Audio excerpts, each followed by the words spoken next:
तो महाराष्ट्र से इस वक्त की बड़ी खबर आ रही है और खबर के मुताबिक उद्धव ठाकरे अजित पवार की पार्टी को पूरी तरह नेस्तनाबूद करना चाहते हैं। जब से सुनेत्रा पवार को डिप्टी सीएम बनाया गया है तब से ही उद्धव ठाकरे इस कोशिश में हैं कि अजित पवार की पार्टी का खात्मा हो जाए और इसके लिए मातोश्री में मीटिंग भी बुलाई गई। और सबसे बड़ी बात यह है कि इस मीटिंग में शरद पवार को भी बुलाया गया। तो मुंबई से क्या बड़ी खबर आ रही है, क्यों उद्धव ठाकरे अजित पवार की पार्टी के पीछे हाथ धोकर पड़ गए, आपको सब कुछ बताते हैं। आप भी वीडियो को शेयर करें और अपनी राय कमेंट बॉक्स में जरूर दें।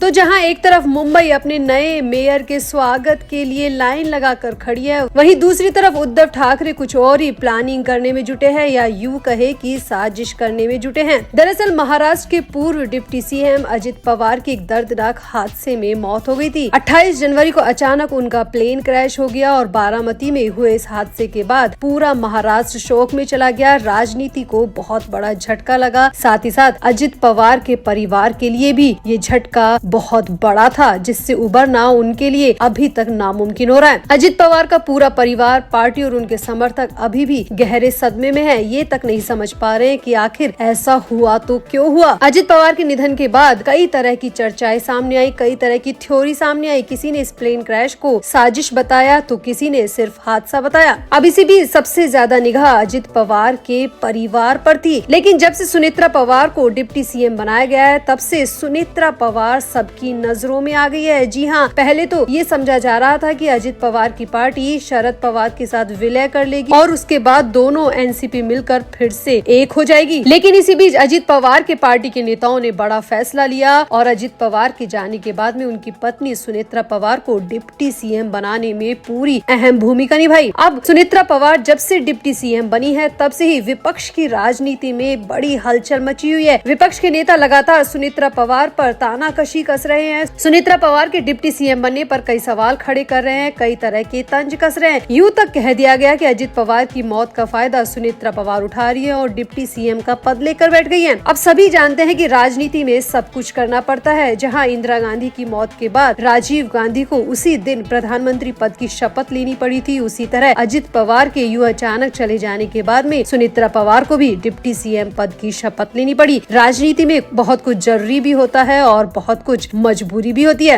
लेकिन अब जो बड़ी खबर आ रही है वो ये है कि उद्धव ठाकरे सुनेत्रा पवार के डिप्टी सीएम बनने से बिल्कुल भी खुश नहीं है और इसीलिए खबर आ रही है कि उद्धव ठाकरे इस कोशिश में है कि अजित पवार की पार्टी को ही पूरी तरह खत्म कर दिया जाए। अब सभी जानते हैं कि अजित पवार की पार्टी के 3 चेहरे काफी मजबूत नेता के रूप में हमेशा से अजित पवार के साथ खड़े रहे हैं, अजित पवार के साथ भी हैं और अजित पवार के बाद भी वो तीनों नेता मजबूती के साथ पार्टी की कमान को संभाल चुके हैं और सुनेत्रा पवार को पीछे से अपना पूरा सपोर्ट दे रहे हैं। इन 3 चेहरों में प्रफुल्ल पटेल, छगन भुजबल और सुनील तटकरे का नाम है और ये तीनों ही अजित पवार की तिकड़ी बनकर सुनेत्रा पवार को पूरा सपोर्ट कर रही है। न सिर्फ पार्टी प्रमुख बनाने के लिए बल्कि डिप्टी सीएम बनाने के लिए भी इन तीनों ने अहम भूमिका निभाई। अब सामने आ रहा है कि उद्धव ठाकरे इन तीनों नेताओं के पीछे हाथ धोकर पड़ गए हैं और कहीं न कहीं इन्हें दबाने और इन्हें बरगलाने के लिए अपनी पूरी कोशिशें जारी कर दी है। खबर आ रही है कि उद्धव ठाकरे ने एनसीपी के इन 3 नेताओं को अपनी तरफ मिलाने के लिए चाल चल दी है और मातोश्री में इसके लिए बहुत बड़ी मीटिंग भी बुलाई गई और इस मीटिंग में शरद पवार तक को इनवाइट किया गया। हालांकि शरद पवार खुद तो इस मीटिंग में नहीं पहुंचे, लेकिन सूत्रों की माने तो शरद पवार की पार्टी से 2 नेता इस मीटिंग में पहुंचे और करीब 3.5 घंटे तक इस बात पर चर्चा की गई कि आखिर इस तिकड़ी को कैसे मिटाया जाए, कैसे खत्म किया जाए। सूत्रों की माने तो उद्धव ठाकरे इन तीनों नेताओं को अपनी बातों में बहलाना चाहते हैं, फुसलाना चाहते हैं और कहीं न कहीं दोनों एनसीपी को एक करना चाहते हैं ताकि अजित पवार की एनसीपी खत्म हो जाए और जो एनसीपी बचे वो सिर्फ शरद पवार की बचे। उद्धव ठाकरे अच्छी तरह जानते हैं कि शरद पवार उम्र के उस पड़ाव पर पहुंच चुके हैं कि अब उनके लिए राजनीतिक फैसले लेना बहुत बड़ी चुनौती है, क्योंकि शरद पवार की उम्र 86 साल की हो चुकी है और इस उम्र में उनके लिए राजनीति के ऐसे दांवपेच खेलना वाकई में मुश्किल है। इसीलिए उद्धव ठाकरे की नजर कहीं न कहीं शरद पवार की पार्टी पर भी है और उद्धव ठाकरे इसीलिए चाहते हैं कि अजित पवार की पार्टी का विलय शरद पवार के साथ हो जाए, ताकि उनके जो महाविकास अघाड़ी गठबंधन है उसकी ताकत कहीं ना कहीं थोड़ी ज्यादा हो जाए, बढ़ जाए। इसीलिए उद्धव ठाकरे मातोश्री में लगातार मीटिंग कर रहे हैं। शरद पवार तक को उस मीटिंग में बुलाया गया। हालांकि शरद पवार खुद नहीं पहुंचे, उनके 2 नेता वहां पर पहुंचे और करीब 3.5 घंटे तक ये मीटिंग चली। तो फिलहाल तो खबर यही आ रही है कि उद्धव ठाकरे इन तीनों तिकड़ी को अपनी तरफ करना चाहते हैं, ताकि सुनेत्रा पवार अकेली पड़ जाए और उनसे पार्टी संभले ही ना और अजित पवार की पार्टी पूरी तरह बिखर जाए। क्योंकि सुनेत्रा पवार के बेटे जय पवार और पार्थ पवार ने पहले ही क्लियर कर दिया है कि वो अपने दादा शरद पवार को बहुत पसंद करते हैं और वक्त आने पर वो अपने दादा के साथ खड़े रहेंगे। तो बात बची अब सुनेत्रा पवार को लेकर, और सुनेत्रा पवार को तोड़ने के लिए उद्धव ठाकरे प्रफुल्ल पटेल, छगन भुजबल और सुनील तटकरे को बरगलाने की पूरी साजिश रचना शुरू कर चुके हैं। तो आपका उद्धव ठाकरे की इस राजनीति पर क्या कहना है? आप भी अपनी राय कमेंट बॉक्स में जरूर दें और वीडियो को भी शेयर करें।